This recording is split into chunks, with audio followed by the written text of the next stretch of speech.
Hi folks, Photo Fisher here. In this video, I'm going to show you how to create one of my favorite topwater patterns, the cigar butt popper. It's made of high density foam. You can create it in many different styles and patterns, and we'll show you how to paint this whole thing and finish it step by step. I use a core of high density white foam, 5/8 of an inch in diameter. I'm going to cut this in half and we'll get two popper bodies out of this one piece. I use a tool called the spindler to help shape the popper body. I put it inside the chuck of a small Dremel tool, put the foam on the needles itself, turn it to about 1500 RPM, and use a emery board to shape the popper body. This white high density foam core is approximately 1 1/4 inches long. So I'll divide this in half and cut it with a razor blade at approximately where that dot is, 5/8 of an inch. Now I'll place the foam core that I cut in half onto the spindler for shaping. I try to place the needle, the longest needle that is, in the center as best I can. Push this down onto the needles, making sure that it's nice and square so that we don't have too much wobble. Using a 120 and 240 grain nail file emery board, I'll shape and round the edge of this so that we end up with the cigar butt popper shape.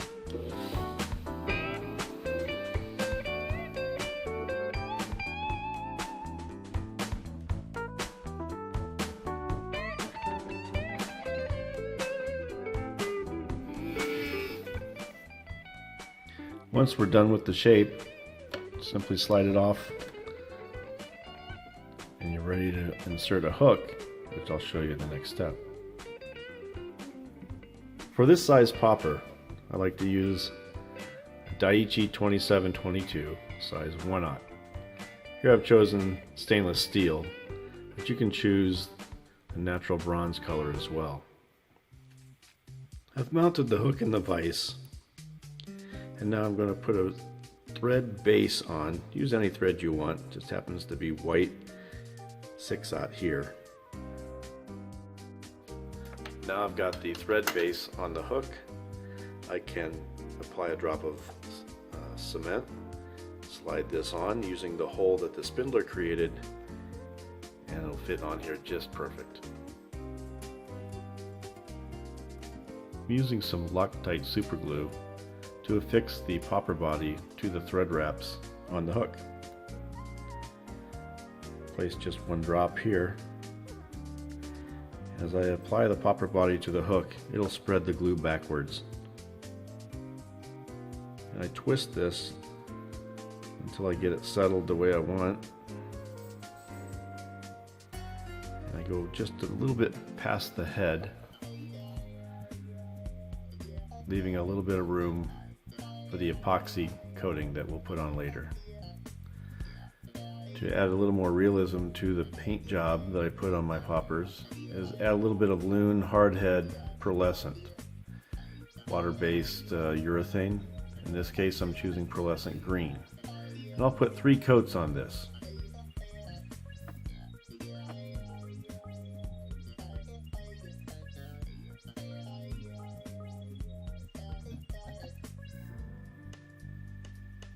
As you can see, after 3 coats, get a nice pearlescent sheen on the body.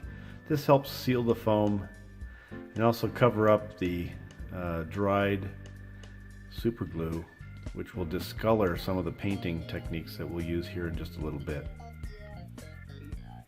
Here I'm going to paint the entire body using the Copic air grip and Copic sketch markers. I'm using Y08 acid yellow as the base over the entire body. You don't have to throw too much color on here, just enough to make it all yellow. Next, I've taken some organza or wedding rice bag material, commonly used for that, and I've firmly wrapped it around the body using a few alligator clips. I'll use this to create a little bit of texture as I spray the next color, YG97, which is Spanish olive, over the top and just down the sides, but I'm going to leave the yellow sides and the yellow bottom uncovered with the olive. You notice I'm spraying also into a box, a small cardboard box that I've fabricated into a spray booth here at my fly tying station. This helps from getting the Copic marker spray from getting on over your materials elsewhere.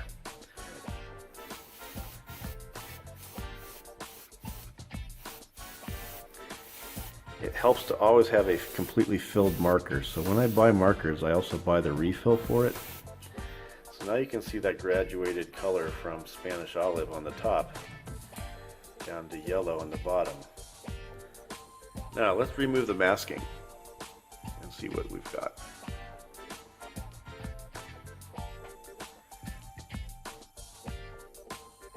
Now I'll paint the face of the popper body orange. The last color I'll apply is just a little bit of a red throat.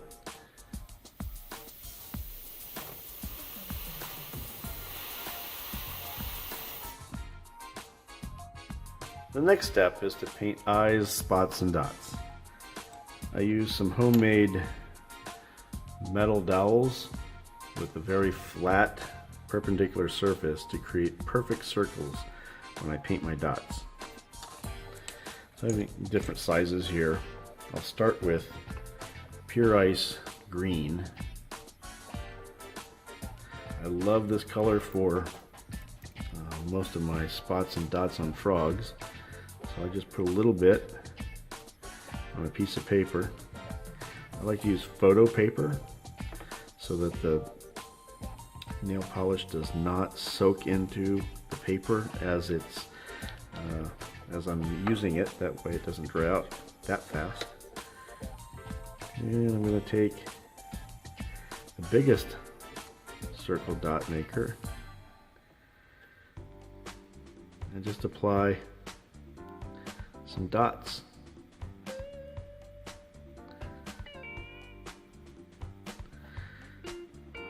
Typically do a few big ones like this. I'll put one back here on the side. Put another one right here. Now that the sparkling green dots are dry, I'm going to add some black dots over the top of it with a smaller sized diameter rod. So now I have this green halo with these black dots.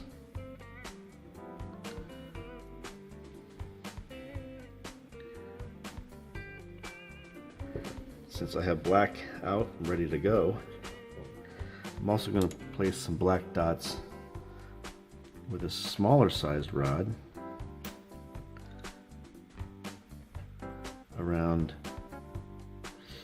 just to fill in some of the open areas. Now we also will use black to make the eye. So the base of the eye will become black, and then we'll do 3 more colors on top of it.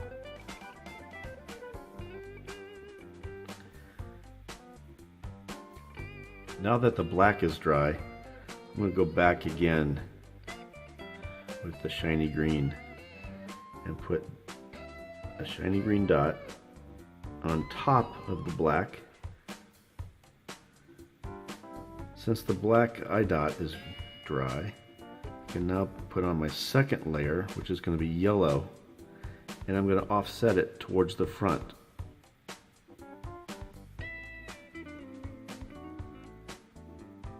With the yellow dry, I'll do the same thing with the smaller eye dot rod and the red color.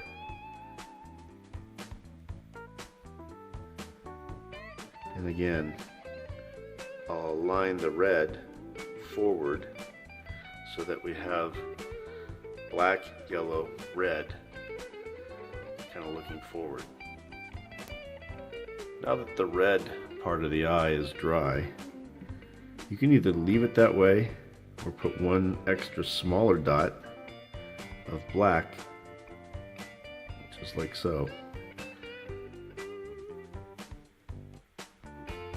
Once the painting is done, and before we put on the epoxy, don't forget to sign the bottom of your fly.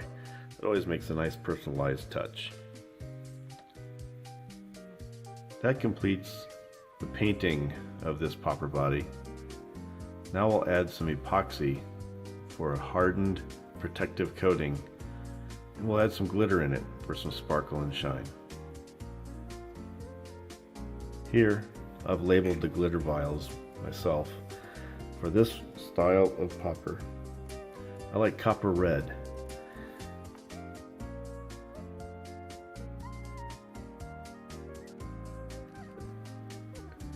When mixing the epoxy, mix it thoroughly,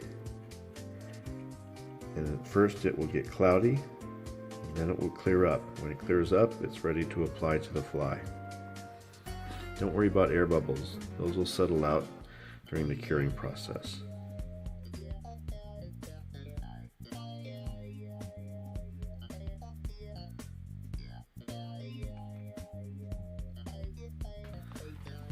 The epoxy that I like to use to coat my top water bugs is the Lure Epoxy Gel Coat System by FlexCoat. It's specifically made for lures, both spin fishing and for fly fishing. When you've applied enough epoxy to your liking, just enough to cover the bug, you don't need to coat it with a very thick coat at all, just enough to protect the paint job. Put it on a spinning wheel for curing overnight. In about 12 hours, the epoxy will cure hard enough that you can take it off and tie the rest of the fly. In 24 hours, it becomes completely hard and cured. Now that the popper head has had a chance to cure overnight, we'll tie on the tailing material, including 2 colors of marabou, some root beer colored lateral scale, and some silicone legs. Notice how the finish on the popper head has that copper red glisten to it. Those are those glitter flakes that have been entrapped into the epoxy finish. Adds a real nice professional touch. The first material I'm going to tie on is some strung marabou blood quills from Hareline Dubbin, and this color is cream. That'll be the bottom color of the marabou that I put on. I've affixed some golden olive thread near the popper body, the back end of the popper body. And I'm just going to take some of this material and size it up, and I want it to be about as long as from the tip of the hook eye to the back of the hook bend. So roughly that long is fine.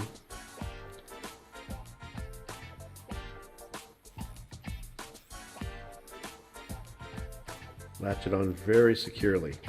I don't like my popper bodies to get come untied as I'm fishing them, so tie it on very securely.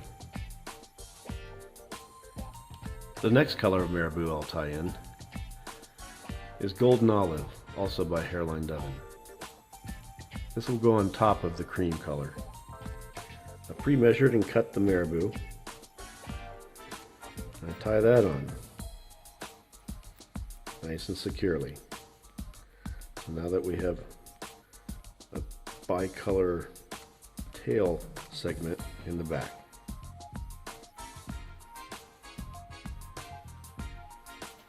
Now I'll add some flash. I like root beer color 1/64 inch lateral scale. I'll simply take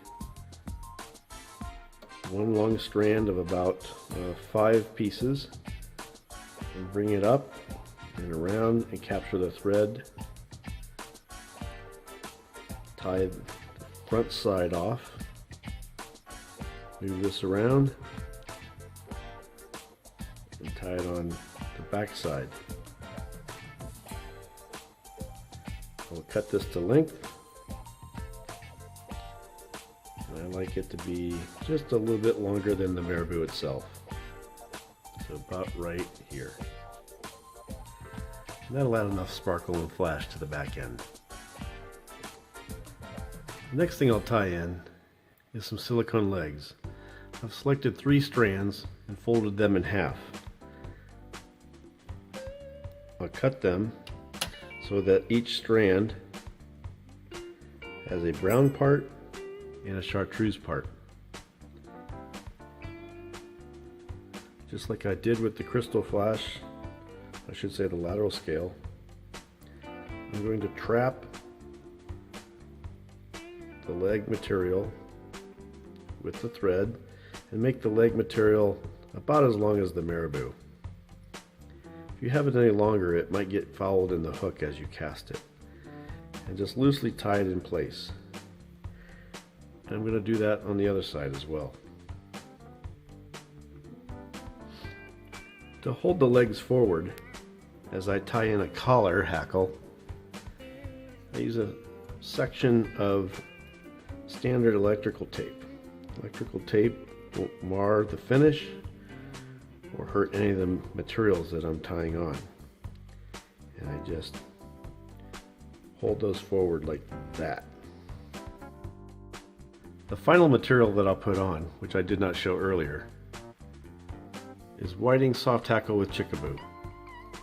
And the color that I'm using is drizzly dyed golden olive. I've selected 2 hackles that are about the same size and width. Match the 2 hackles together and cut them right before the fuzzy part of the feather begins, so that you have 2 feathers like this. Tie them both in at the collar that you've made by tying in the rubber legs, the flash material, and the marabou. Grab one of the feathers with a pair of hackle pliers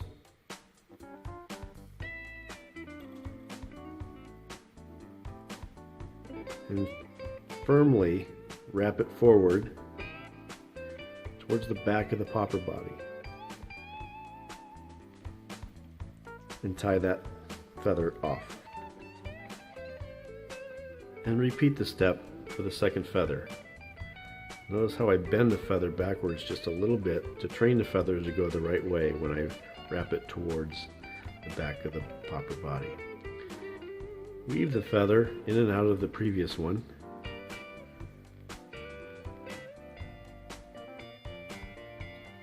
And when you reach the end of the feather, tie it off as well.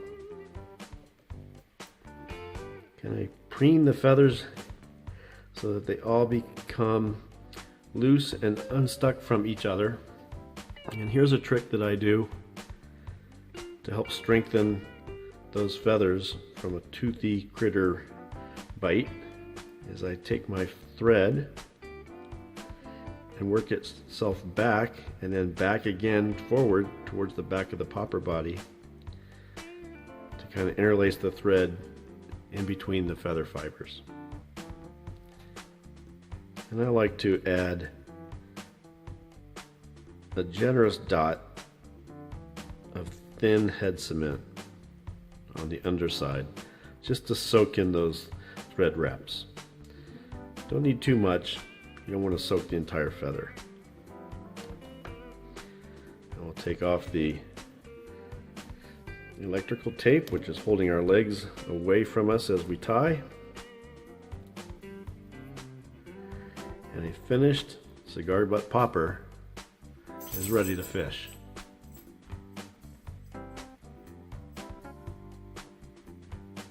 All of the materials discussed in this tutorial can be purchased at unclestink.com. Materials including foam cores that we use to make the cigar butt popper body, the spindler tool to shape the popper body, the lure epoxy gel coat system made by Flex Coat, and of course the book Designing Poppers, Sliders, and Divers. In it I cover making the cigar butt popper along with 17 other patterns. I want to thank you for watching this video and hope it helps you in making your own poppers, sliders, and divers.